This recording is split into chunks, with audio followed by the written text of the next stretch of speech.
Bonjour tous, Tristan, c'est moi. Puis je suis toujours en compagnie de Max. Allô! Dimi. Bonjour. Oui, puis re-bienvenue sur C'est pas juste du Molière, notre balado sur la culture de la MRC Maria-Chapdelaine. Aujourd'hui, on est dans le segment humour. Là. Moi, je suis un petit comique dans la vie. Là. Ben là, tu te lances des fleurs pas mal, mon Tristan, là. Ben, je suis drôle quand j'essaie d'être pas drôle, puis je suis pas drôle quand j'essaie d'être drôle. Je pense que c'est un peu ça, mon affaire. Je pense que c'est moi. ça. Ça ressemble à ça, ton affaire. Ça ressemble à ça. Mais moi, Tu serais pas humoriste. Ben, je pense pas. Parce que je fais rire le monde. Sans le vouloir. Ouais, c'est ça. Mais c'est toi qui es drôle. Mais est-ce que tu penses que les gens rient de toi ou rient avec toi? Un peu des deux. Mais moi, ça me dérange pas que les Moi, gens... je ris de toi. Ben, je pense... Mais moi, ça me dérange pas, honnêtement, parce que moi, je suis quelqu'un de super à l'aise. Là, En puis- passant, il n'y a pas d'intimidation ici. Tristan, c'est Non. notre ami, on l'aime. C'est juste que Tristan, il est quelqu'un de même, hein, Tristan? T'es quelqu'un. Tristan, T'es il est quelqu'un. Aidez-moi. Non, c'est pas vrai. C'est vrai que je suis quelqu'un. Mais non, mais c'est ça, souvent, c'est juste dans mon attitude un peu mêlée, un peu plein de Ouais. personnages. Aussi, mes personnages, des fois, j'embarque dans un délire toute seule. Mais ça, Oui. des fois aussi, Oui, le monde, je ils confirme. m'ont dit souvent, là, ceux que j'ai rencontrés sur ma route, tes blagues, Tristan, on rit pas de tes blagues, on rit parce que tu ris toute seule de tes blagues, puis tu ris vraiment fort toute seule. Et je me dis, bah, au moins vous avez ri puis Hey, dans ma tête. Non, mais en parlant de rire fort, je pense que mon rire, c'est le Ton pire. rire, il est iconique, là. Ah ouais. Mon rire, c'est... Pour ceux qui, je sais pas si à quelque part dans ce balado on entend le rire à Maxime, là, mais Attends un peu. je vous le fais rapidement, là, vraiment rapidement, là, ça ressemble à ça. Puis en même temps de ça, je vais essayer de vous donner une image à la maison. Elle se tire dans un mur, elle a comme un petit spasme quand elle rit. Là, elle rit, parce que ce qui la fait plus rire dans la vie, je pense, Maxime, c'est les jokes de pète. Puis son propre rire, honnêtement, c'est vraiment ça. Toi, Dimi, qu'est-ce qui te fait rire? Moi-même. Non. La fille fou snob. Ouais, c'est ça. Non, Juste mais... moyen drôle. Ben, un peu n'importe quoi, là. On me qualifie de ricaneuse, comme que je disais dans le premier épisode. Mais, je sais pas, tout me fait rire un peu, là. C'est vraiment des choses niaiseuses, là. Les choses vraiment pas drôles, ça me fait vraiment le plus rire. Parce que je trouve ça juste malaisant, puis je trouve ça tellement drôle. immature. Je ris tellement. Ben, c'est ça de notre jokes problème, on de est vraiment pas pète. mature. Ça n'a pas de bon sens. Mais si tu veux me faire rire, là, ça prend pas grand-chose. On serait pas des humoristes, mettons. Non, mais on va on se serait le pas comme dire. notre ami Simon, là. Ah non, Vraiment ah pas. non, pas comme mon Simon. Dieu. Mais non, c'est parce que Simon, justement... il est tellement on- sans la couche. Ben Ben oui. là, justement, on a rencontré Simon. Est-ce que vous êtes déjà allé le voir en spectacle? Oui, au théâtre. Je l'ai vu au théâtre, je l'ai vu en stand-up, puis honnêtement, ben, je suis contente de l'avoir rencontré pour le podcast, puis je suis contente de l'avoir eu en entrevue aussi, parce que ben, ça nous donne un peu l'envers du décor de qui est ce Ouais, Simon. c'est ça. Puis, Parce que... parce que, tu sais, sa scène, c'est comme ça qu'il disait, tu sais, c'est un personnage sur la scène, mais c'est comme le personnage Simon humoriste, mais il y a aussi Simon humain qui Ouais. qui nous a une aidés, famille. Ouais, c'est ça, parce que les Ben oui, humoristes, aussi. leur but, c'est de nous faire rire en 1 heure, mais tu sais, dans la vie, ils sont d'autres choses aussi, puis ils font plein d'affaires, là, c'est ça qui est le fun. C'est là. des humains. On a appris plein Ils sont- d'affaires. Puis c'est ça, à un moment donné, c'est ça que je parlais avec, ben là, je me rappelle plus, là, à un moment donné, je parlais à monsieur, madame, tout le monde. Puis souvent, les humoristes, quand tu les rencontres dans la vraie vie, tu fais un peu le saut parce qu'ils sont plus sérieux que ce qu'on pensait. Tu sais, des fois, Ouais. sa scène, c'est comme un personnage vraiment qu'ils ont, mais c'est parce que, c'est ça que, comme Simon disait, il faut être sérieux dans son travail. Mais là, je veux pas tout vous spoiler, mais les gens qui sont drôles, mettons, puis qui en font un métier, sont super intelligents, puis ils sont posés dans ce qu'ils font. Puis Mais oui, c'est, puis tu sais, comme Simon, il disait, là, tu sais, je veux dire, quand on était dans nos rencontres, puis tout, tu sais, moi, j'étais comme, oh mon Dieu, il rit vraiment à rien. Mais tu sais, c'est. Tu sais, là. mais c'est pas qu'il rit à rien, c'est juste peut-être qu'on était pas non, drôle. mais Ouais, c'est non, vrai. il était là, il était juste là, ah, ça c'est bon, ça c'est drôle. Puis tu sais, les humoristes, ils voient des jokes d'une autre façon aussi, Mhm. là. Ouais, c'est ça. Il trouvait ça drôle, mais il riait pas. Il était comme, ah, ça, c'est drôle. C'est ça que j'ai aimé Ouais, ça quand c'est t'as dit ça. Mais c'est vrai qu'il faisait ça, puis j'ai trouvé ça intéressant parce que ça Ouais. veut pas, on voit qu'il en a tellement fait et vu qu'il est rendu, que même dans une blague, il l'évalue, puis c'est vraiment le fun de voir, tu sais. Mhm. Moi, dans une blague, en parlant d'une blague, je vous en fais une que j'ai faite aujourd'hui, là. Elle Oh, est oui. vraiment drôle. Écoutez bien ça. Dans le fond, c'est parce qu'il y a une petite fille au camp de jour qui me dit que je connais son frère, puis là, elle me dit son nom, puis je suis comme, ben, je le connais pas vraiment, tu sais. On se connaît de face, là. Elle dit, non, il connaît plus que ça. Et là, j'ai dit, ah ouais, il me connaît de profil. Je me Tu vois, trouvais ça, j'ai pas ri. non, mais moi, je me trouvais tellement drôle. Je me suis dit, de face, il me reconnaît. De profil, il me Oh, reconnaît mon plus. Dieu, Je me suis... Tri. Mais là, Oh, mon Dieu. Tristan, en passant, Tristan, toi, tu rencontres des gens pour ton Vox Dans Pop. la rue. Penses-tu que là-dedans, il y a des futurs humoristes? Moi, j'en doute. On Ouais, verra. Honnêtement, On va voir vous ça. laisser la surprise. Puis Ouais, Maxime, c'est toi, est-ce que tu Ben moi, en des étant- fun facts drôles ou... Mais en étant avec Simon, j'ai appris plein de choses sur l'humour. Ouais. Puis tu vas en parler plus tard avec monsieur et madame tout le monde qui écoute le podcast en ce moment. Bien sûr, je vais vous donner Ben, plein de c'est petites sûr. informations sur l'humour. Fait que sur ça, ben, Bonne écoute. bonne écoute. Bonne écoute, gang! Bonjour tout le monde, je suis présentement avec Simon Trottier. Bonjour Simon, ça va bien? Dimi, ça va très bien. Ben merci aujourd'hui d'être là avec nous pour le segment humour. C'est gentil d'avoir accepté, puis c'est gentil aussi de nous avoir entourés là, pendant tout le projet du podcast, là, puis avant production, puis c'était vraiment gentil de ta part. Je pense que tu as fait ça de ton temps libre un petit peu. Ben oui, mais d'un autre côté, Erika m'a approché pour ça, puis ça m'a fait plaisir là, de venir collaborer, mettre la main à la pâte pour des jeunes crinqués à faire de la culture. Donc ça, c'est sûr qu'on va toujours mettre la main à la pâte pour ça. Ben oui, parce que toi, t'en fais de la culture, toi, t'es humoriste. T'en un peu la culture entre guillemets. Non, ben oui. Non, c'est drôle parce que l'humour, qui est une forme d'art qui a récemment été admis au Conseil des arts du Québec, c'est quelque chose qui dure depuis longtemps, mais oui, c'est de la culture, bien sûr. Mm-hmm. Puis là, pour les gens, mettons, qui connaissent pas Simon Trottier, là, est-ce que tu pourrais te parler de toi un peu, dire un peu ton parcours, qu'est-ce qui t'a apporté à faire de l'humour? Ben moi, j'ai toujours aimé raconter des histoires. Là. J'arrête pas de dire que je suis un raconteur humoristique. Donc, tu sais, c'est un hybride. Des fois, les gens vont me donner l'impression, ils vont me dire, moi, je suis pas nécessairement un fan de stand-up comique, mais quand tu fais tes choses, j'ai l'impression qu'un chum me raconte des histoires. Tu sais, fait que l'aspect raconteur est très important pour moi. Puis sinon, tu sais, mon parcours, je viens de Dolbeau. Fait que, tu sais, j'ai fait, moi, les shows Madilutte. Ça a été ça, peut-être mes premières armes à l'humour. Les spectacles Madilutte, il y avait des sketchs à l'époque humoristiques entre les danses. Donc, on assurait les changements de costumes, tout ça. Puis il y avait des sketchs. Puis à Dolbeau, là, tu sais, DJ McLallen vient de là, Mathieu Boudreau. Il y a plein de gars qui sont partis de là, tu sais, de Madilutte, Jimmy Doucette, d'ailleurs. Puis les cours d'été de Jimmy Doucette, ça aussi, ça a été mes premières armes. Il nous donnait de l'autonomie pour écrire des choses. Puis j'ai rencontré Manuel Potvin-Lemieux, puis Manuel Potvin-Lemieux, puis Manuel, les deux. J'ai rencontré Mathieu aussi dans ces... Ben, on s'est pas rencontrés là, mais on a travaillé ensemble dans le cadre de ces ateliers-là. Puis ça nous a donné la piqûre de l'autoproduction, parce que de ne pas attendre après. T'es comme un peu un duo avec Matt, là. T'es Mathieu qui est Mathieu. J'ai eu un trio avec Matt longtemps, avec moi, Mathieu, puis Manuel Potvin-Lemieux, puis après ça, j'ai eu un duo avec Manu. Mais moi et Mathieu, le Théâtre du Bien Beau qu'on fait, c'est une collaboration. Okay. Il y a une retrouvaille là-dedans parce qu'on a commencé à travailler ensemble, mais officiellement, on est associés à bien des trucs, on est des bons amis dans la vie. Je pense qu'on créativement parlant, on s'entend bien ensemble, mais au moment où on se parle, on n'est pas un duo à vraiment parler. Là. Le Théâtre du Bien Beau, c'est un aparté dans nos carrières, puis vu qu'on a toujours travaillé ensemble, on a des bons amis, puis ça a été nos premières armes. Je pense que c'est un retour aux sources. Que j'ai toujours dit qu'il n'était pas obligé d'arriver. Si je n'étais pas revenu ici par la pandémie, c'est peut-être quelque chose qui ne serait pas arrivé. Fait que je pense que pour les gens qui ont connu notre ancien travail, qui nous ont vu travailler ici et là, c'est une belle fleur, c'est un beau retour qui n'aurait pas été obligé d'arriver dans la vie, puis que la vie a mené à arriver finalement.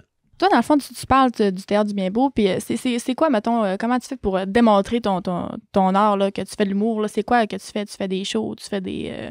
Ben c'est ça, l'humour, c'est sûr que ça peut être assez large en ce sens qu'il y en a dans plusieurs formats d'art. Tu peux faire du clown dans ton cinéma, tu peux faire une comédie. Donc, à la base, j'ai pas commencé moi, par le stand-up comique.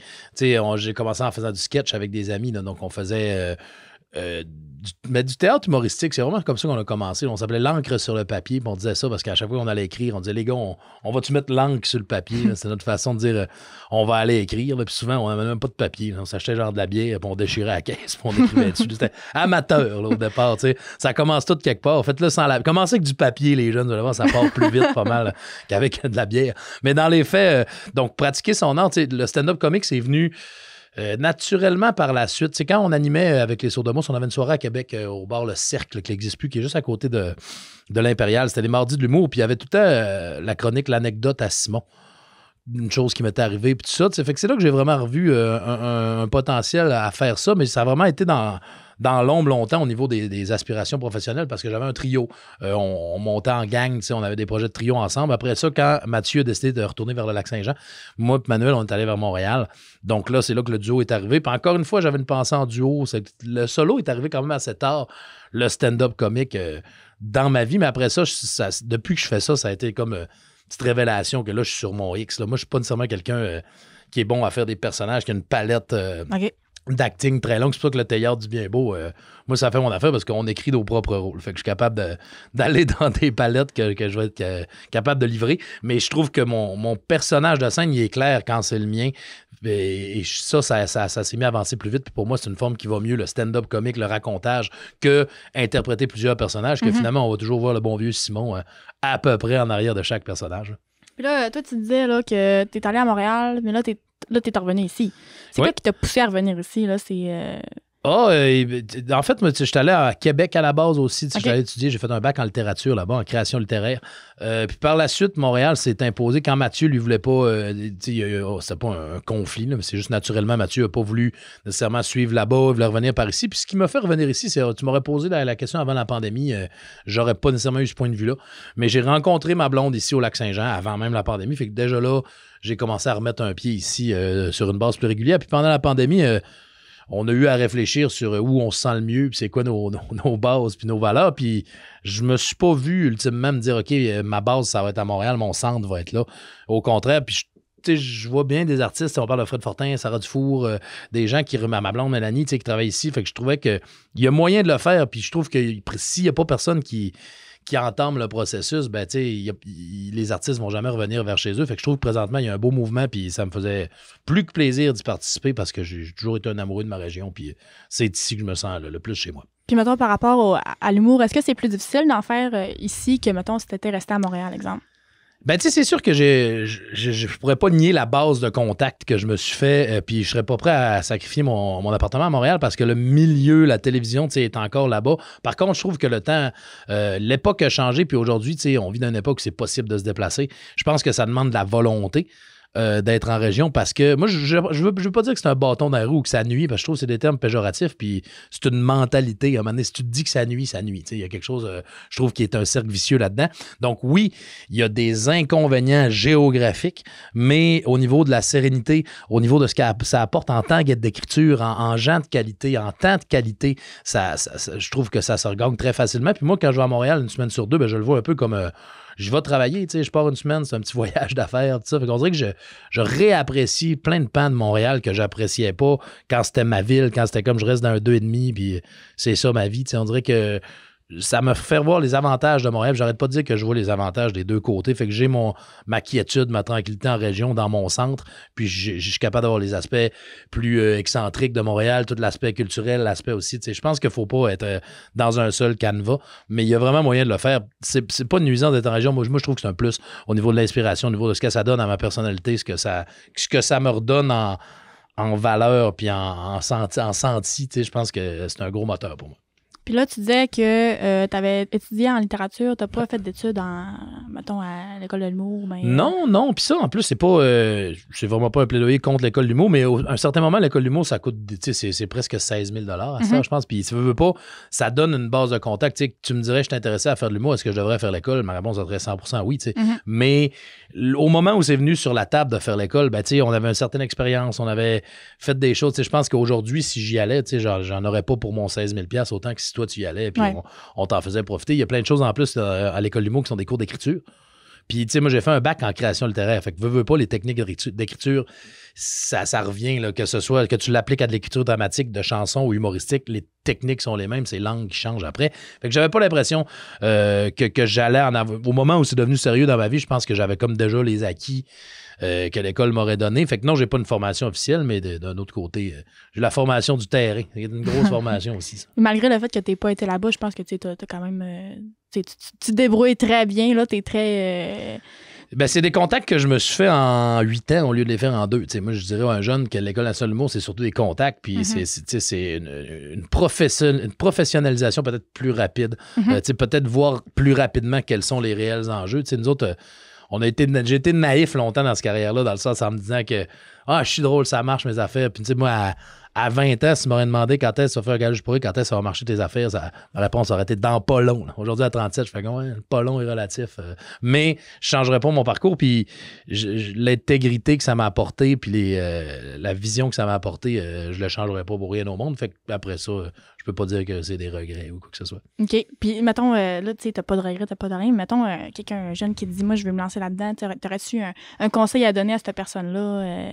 Parce que là, tu parlais que t'étais naïf, puis que tu t'aurais-tu un conseil à donner, là, vraiment, pour...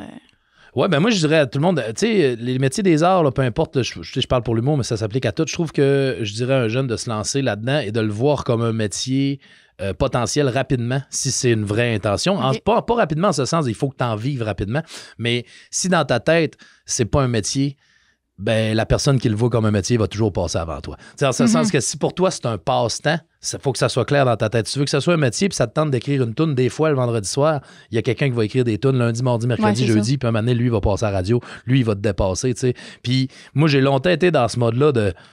Pas sans, tu sais, il y a un peu c'est du laxisme un peu, c'est toutes sortes de choses, un peu de l'orgueil, tout ça, mais de me dire, bah, tu sais, c'est naturellement bon, tu sais, de pas en faire plus qu'il faut. Puis aujourd'hui, tu sais, je me dis, il y a peut-être des moments que j'ai perdus ou pas. Tu sais, je peux pas savoir où ça m'aurait amené, tout ça, mais il y a peut-être des moments où j'ai pris soit le talent pour acquis ou à me dire, j'ai juste à être à la bonne place au bon moment, puis ça va se passer. De dire que c'est pas de ma. Ça a été un rendez-vous manqué, ça, c'est pas de ma faute, il s'est eu ça. Ben, le conseil que je donnerais, c'est d'être sérieux là-dedans rapidement, puis de le voir comme un métier. Parce que si tu le vois pas comme un métier, ça en sera jamais un.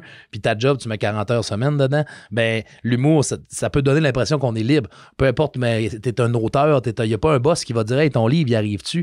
Mais c'est toujours toi que tu pénalises. Fait que t'as bien beau être en vacances 3 mois si ça te tente, mais au sortir, ça va être du précieux temps perdu. Fait que tu sais, un métier, c'est 40 heures semaine, c'est du temps soutenu. Fais-le avec sérieux, puis laisse pas les autres te dire le contraire. Ça va mener à quelque chose. Fait que faire rire le monde, mais rester sérieux pour tes buts toi-même. Ben exactement, il C'est faut bon. faire rire, mais tout le sérieux de la démarche, effectivement, il est là. Tu sais, faire rire, ça a l'air naturel, ça a l'air facile. Je pense que pour que le rire communique, il faut que ça ait l'air facile. Ça a l'air arroché en avant, puis tu chues. On a déjà montré, Ouais. OK, non, ça n'a pas l'air d'aller. Tu sais. Mais toute cette facilité-là cache le travail. C'est la bonne vieille image de l'iceberg. Là, tu sais, dans le fond, on voit ce qu'il y en est sur le dessus de l'eau, là, mais en Puis en dessous, dessous, c'est du gros travail. du gros travail, exact. Ben garde, je vais penser à mon iceberg, puis je vais te laisser là-dessus, Simon. Merci beaucoup d'avoir été là. Ben merci à vous autres, la gang. Merci, Dimi, pour la belle Au revoir. entrevue. Ça fait plaisir. Merci.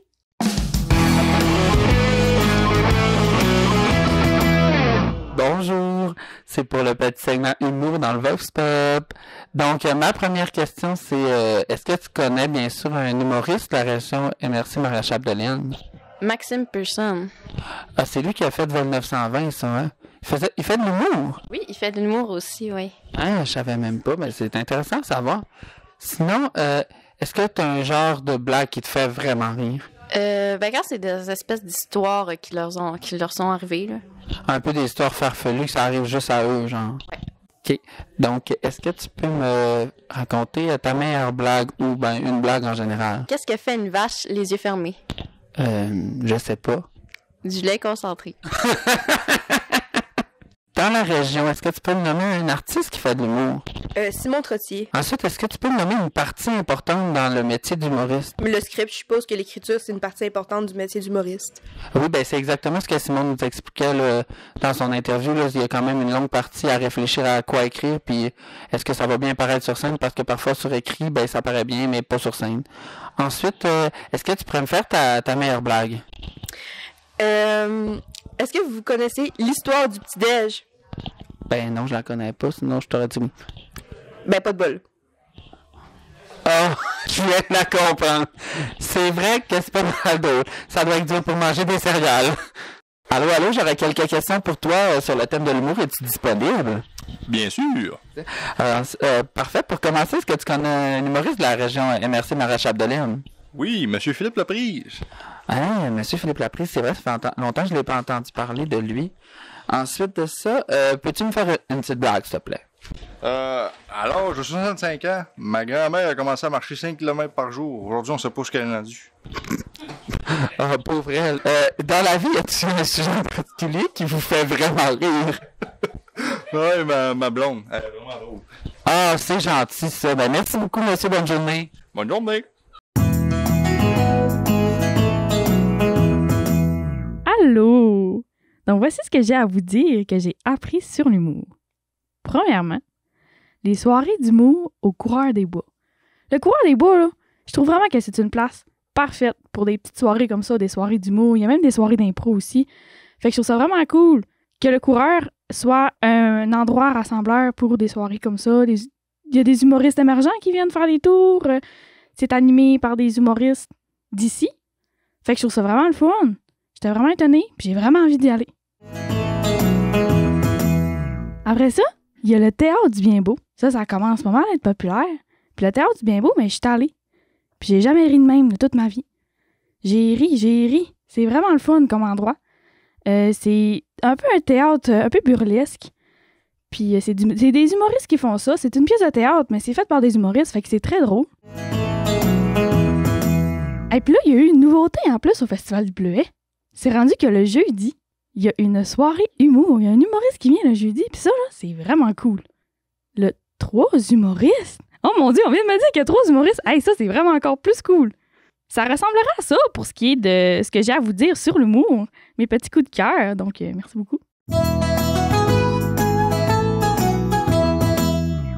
Rebonjour, on est revenus, nos 3. Dites coucou un petit peu, là. Bonjour. Allô? Hey, ça fait quand même tout un épisode, là, qui s'en vient à sa fin, malheureusement, là. Simon, quelqu'un qui nous a beaucoup aidé pour le podcast, puis qui a été tellement le fun énormément. à écouter, là, vraiment, là. Oui, vraiment. J'ai découvert que humoriste, c'était pas juste à être drôle, tout le monde. Moi, je pensais que si je faisais rire 2 personnes un vendredi soir, je pouvais quasiment devenir humoriste. Ben, finalement, c'est pas juste ça. Mais non, tu sais, Simon qui est drôle, mais qui est très sérieux aussi dans... Oui. C'est étonnant. Mhm. Vraiment. Ben, c'est surtout quand il a parlé aussi là, de l'importance aussi d'un humoriste. Là, il n'y a pas juste être drôle non plus. Là, c'est ça qu'il dit. Il faut écrire le script, il faut penser. Parce que là, il disait aussi, il nous expliquait que si lui, il trouve ça drôle tout seul chez eux, Ça veut pas dire ça que veut tout pas le dire monde que tout le monde va mais rire. non. C'est ça, mais j'ai Ben trouvé non. ça quand même intéressant parce que moi, des fois, je me trouve drôle puis c'est vrai que pas tout le monde rit. Là. Tu sais, on dit, faut être son meilleur public, mais quand t'en fais une job, c'est peut-être pas le... Pas vraiment. Fait que Tristan, je pense pas que tu serais un... Ce qu'on va le voir tantôt, là, mais... Ouais, on va voir moi, ça ce qui m'a tantôt. étonné le plus dans ce que Simon a dit, c'est qu'il a dit qu'il a fait des shows, dans les shows Madulute. Il faisait comme des segments, là, entre les shows. Ouais. Mhm. Puis moi, j'ai fait les shows Madulute. Puis j'aurais vraiment aimé ça que ça reste. Tellement. Ouais, hein, il l'a pu Je trouvais ça aujourd'hui. Parce vraiment que hot. dans mes débuts de Mazloute, on avait des petits mini-sketchs, mais c'était tellement minuscule, on pourrait même pas appeler ça des sketchs, là, c'était tout petit. Puis c'était pas de l'humour, c'était vraiment juste comme avec le thème qu'on avait, là, mais Ouais. c'est malade. Puis il a commencé comme ça. Ouais, c'est hot. Ouais. Je trouve ça vraiment hot. Mhm. C'est quelque chose d'intéressant. Puis Max aussi, j'ai aimé ça, apprendre qu'il y avait comme un petit peu partout partout, pas partout, là, mais dans la MRC, des petits trucs comme le Théâtre du Bien Beau qui se concentre surtout sur trouver ça drôle, là, que je vais aller voir prochainement.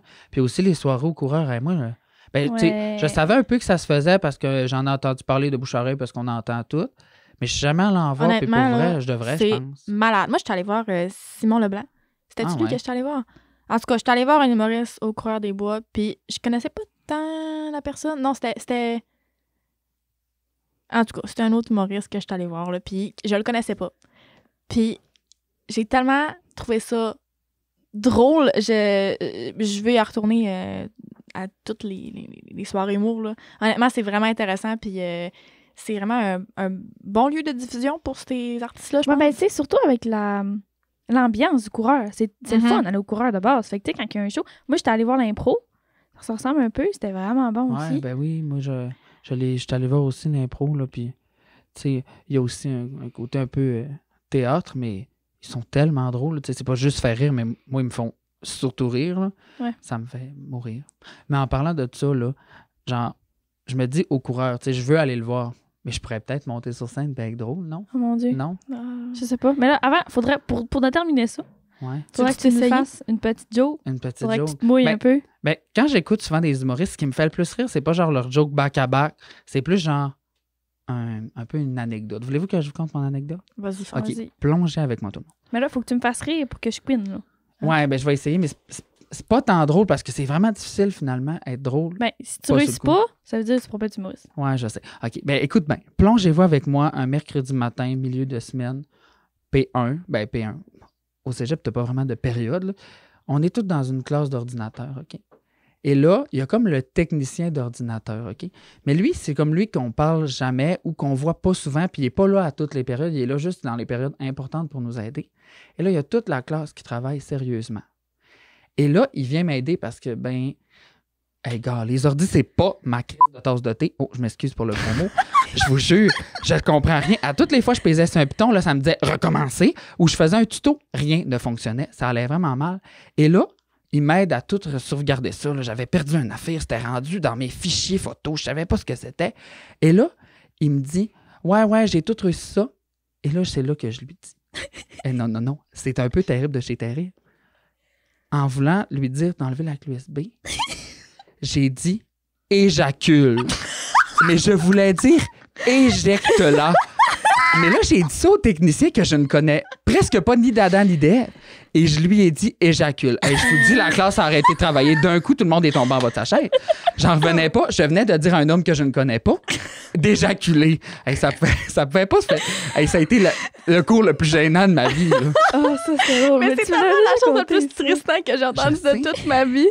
Oh Hey, my finalement, God. je t'ai fait rire. Je Oui, pourrais non, devenir ça, finalement, humoriste. c'était- Ouais. Hey, ben, by the way, j'ai trouvé le nom du monsieur. Je savais que c'était Pascal, mais c'est Pascal Cameron. J'ai pas été voir Simon Leblanc encore, malheureusement. Je signe parce que j'ai vu une annonce passer de lui récemment, je pense. Mais c'est Pascal Cameron que je suis allée voir, puis c'était... C'était bon? C'est ça, oui. Puis depuis ce temps-là, je le suis sur les réseaux sociaux, puis je regarde ses jokes. Ah, c'est hot. Fait C'est que, vraiment hot. colique, on arrive à la fin. Mais Max, tu voulais nous faire une petite blague, je pense. Là, Ah, mais c'est tantôt, parce tu m'en as parlé. j'avais une blague backup d'un coup que Tristan était pas drôle. Mais c'est parce que Mais c'était vraiment drôle. hein? Oui, c'était drôle. Mais fais-la La mienne pareil. est moins drôle. Ouais, mais pas je veux la mal. savoir quand même. Je Mais veux c'est- rire de toi. Écoute, ma famille qui vont écouter ça, là, ils vont faire comme. Ils vont rouler les yeux parce que j'en fais tout le temps parce que c'est la joke que je trouve le plus drôle. Je suis vraiment immature en passant, je suis vraiment désolée. C'est une petite devinette. Tristan, je pense que je te l'ai déjà dit, fait que s'il te plaît. Ouais, mais je Dis-le m'en pas. souviens pas, ça était pas drôle. OK. Donc, ma joke est. Savez-vous c'est quoi la recette secrète du Pepsi? Non. C'est le S. Hein, je ça comprends fait pas. C'est le S, non? Ça fait Pepi? Oui, Pepsi. C'est même pas si drôle, mais ça me fait rire parce que t'es toute seule dans ton coin à rire. Puis t'as dit tellement souvent, puis ça te fait encore rire, je comprends pas. Ouais, ben continue à rire tout seul. Sur ça, nous autres, on Nous autres, on se va dit y à la aller. prochaine. À la prochaine. Bye! Bye. Ce balado est réalisé dans le cadre d'un projet de volontariat du CJE des Bleuets, financé par le Secrétariat à la jeunesse, en partenariat avec la MRC de Maria-Chapdelaine et produit en collaboration avec l'excellente télé du Haut-du-Lac. Un grand merci aux artistes invités qui ont généreusement accepté de participer. Soyons fiers de notre culture. C'est assez!